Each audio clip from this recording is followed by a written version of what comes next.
Getting hit with the annoying Van79 error in Valorant? Don't worry, I got you. Here's how to fix it fast.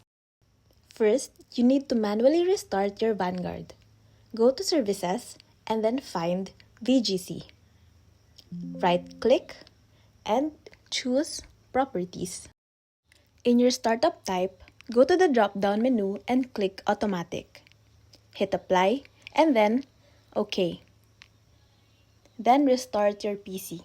If it still doesn't work, check your firewall and antivirus settings and add Valorant and Riot Vanguard in your firewall exceptions. Find Firewall and Network Protection and then click Allow an app through Firewall.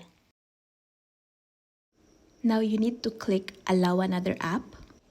Then click Browse. Go to Program Files and find Riot Vanguard. Click VGC exe and add them on the list. Now you need to make sure that both private and public boxes are checked. Restart your PC again and then open your Valorant.